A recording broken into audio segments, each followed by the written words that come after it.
Hi అండి అందరికీ welcome to Devi Ramesh videos. మా వీడియోస్ నచ్చితే సబ్స్క్రైబ్ చేసుకోండి, లైక్ చేయండి. Thank you. ఇప్పుడు నేనేంటంటే తెలంగాణ స్టైల్లో బగారా అన్నం తయారు చేస్తున్నాను. నేను ఎలా వండుతానో చూసేయండి.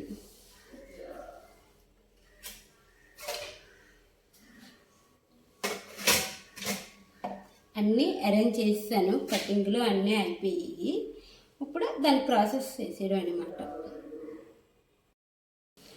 ఇప్పుడు ఆయిల్ వేసుకోవాలి,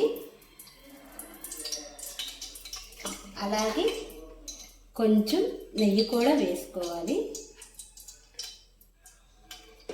నెయ్యి ఆయిల్ కలిపి వేసుకుంటే బాగుంటుంది. ఆయిల్ నెయ్యి కాగిపోయింది. ఇప్పుడు తగినన్ని ఉల్లిపాయలు వేసుకుందాం.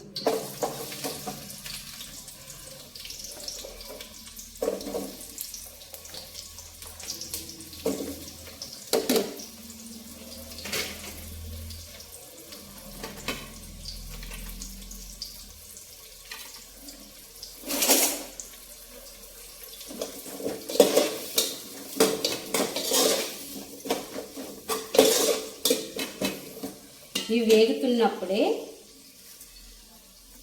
పచ్చిమిర్చి కూడా వేసేసుకుంటాం. దీనికైతే ఈ స్పైసీ తగ్గట్టుకు సరిపోద్ది. మీరు ఎంత కారం తగ్గట్టుగా కారం వేసుకోండి. పచ్చిమిర్చి కట్ చేసుకొని వేసుకోండి.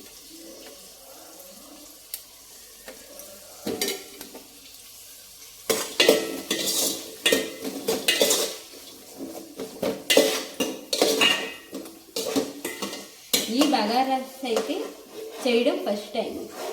మా కాస్త ఇలా చేయరు. మామూలుగా పులావులు బిర్యానీ చేసుకుంటుండే, కొత్తగా నేను ట్రై చేస్తాను. ఎలా ఉంటుందో టేస్ట్ చూసి చేస్తాను.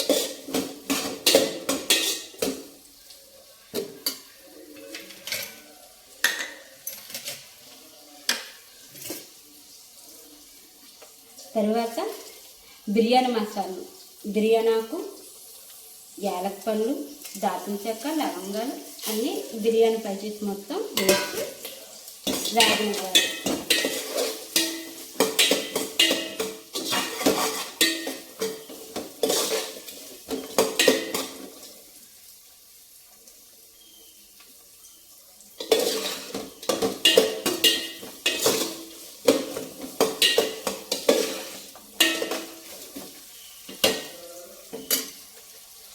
ఇప్పుడు కొంచెం జీడిపప్పు ఉంటే జీడిపప్పు,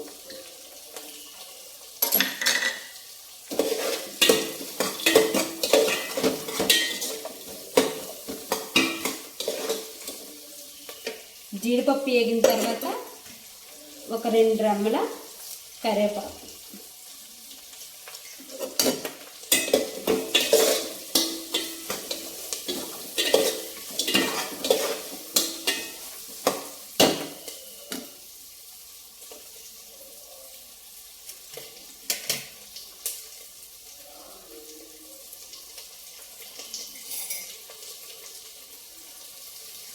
ఇప్పుడు ఇవన్నీ బాగా మగ్గాయి కదా, కొంచెం అల్లం వెల్లుల్లి పేస్ట్.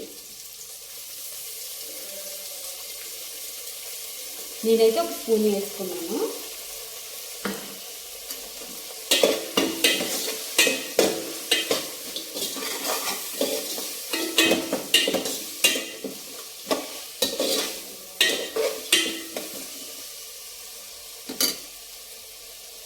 ఇప్పుడు కావలసినంత రుచికి తగినంత ఉప్పు. నేనైతే 1 స్పూన్ వేసుకుంటున్నాను.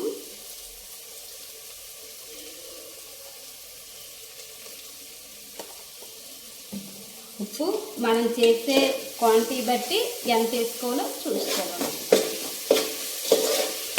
ఇవన్నీ బాగా వేసుకోవాలి.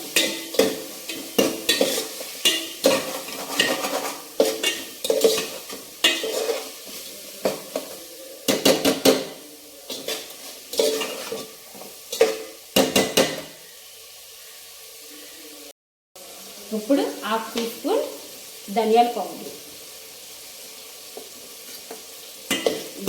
కలుపుకోవాలి.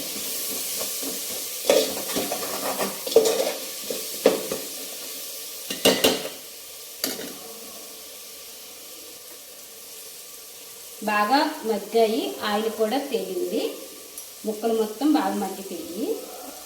నేను ఈ గ్లాస్ తోటి బియ్యం తీసుకున్నాను, గ్లాసున్నర బియ్యం తీసుకున్నాను కనుక బాస్మతి రైస్ కనుక బాస్మతి రైస్కి ఒక గ్లాస్కి గ్లాసున్నర వాటర్ అనమాట. నేను 2 గ్లాస్ వాటర్ తీసుకుంటాను.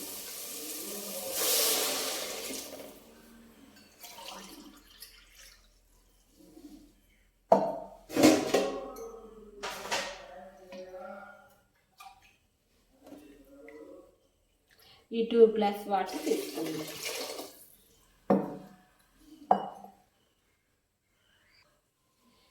ఈ తాలింపు వేస్తుందంతా వాటర్ వేసాం కనుక మరుగుతుంది. ఈ మరిగినంత వరకు మూత పెడితే ఈ వాటర్ బాయిల్ అవ్వాలి. ఇప్పుడు మా ఇంట్లోని రొయ్యలు తెచ్చాం, రొయ్యలు ఫ్రై అయితే చేసేస్తాం. ఎసరైతే మరిగిపోయింది, అదే వాటర్ మరిగిపోయింది. ఇప్పుడు గంటకు ముందు నానబెట్టిన ఈ బాస్మతి రైస్ని ఇందులో వేసేద్దాం.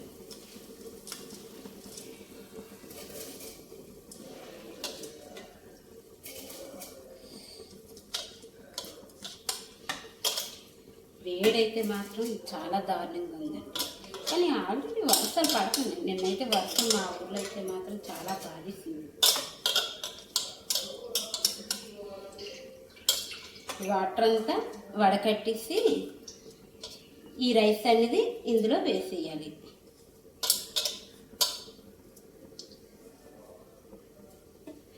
ఇప్పుడు బాగా కలిపేసి మూత పెట్టాలి. కొంచెం సేపు ఇలా ఉంచుకొని తర్వాత మంట అనేది తగ్గించుకోవాలన్నమాట, సిమ్లో పెట్టుకోవాలి. అప్పుడు పలుపు మీద ఉడుకుతుంది. ఇప్పుడు వాటర్ అంతా ఇంకింది, కొంచెం సెమ్ ఉందన్నమాట, కొంచెం సిమ్లో పెడదాం.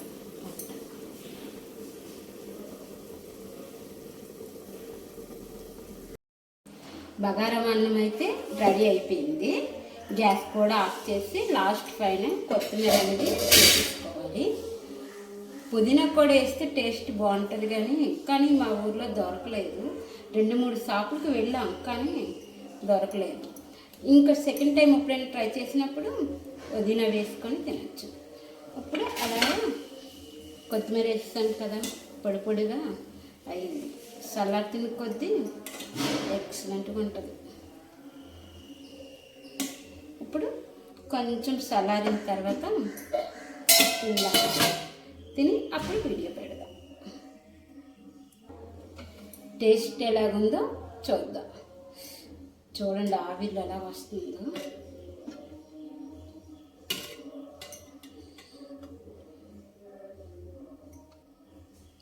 చల్లారితే బాగుంటుంది. అలాగే రొయ్యల కర్రీ కూడా చేశాను, దీంతో కాంబినేషన్గా ఎలా ఉంటుందో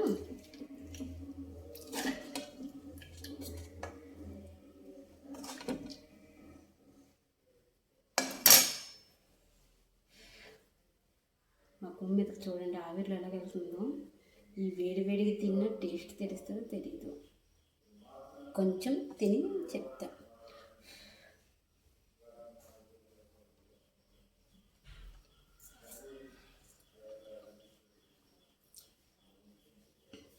అందుకే తెలంగాణ వాళ్ళు దీనికోసం ఎంత ఇష్టపడతారు.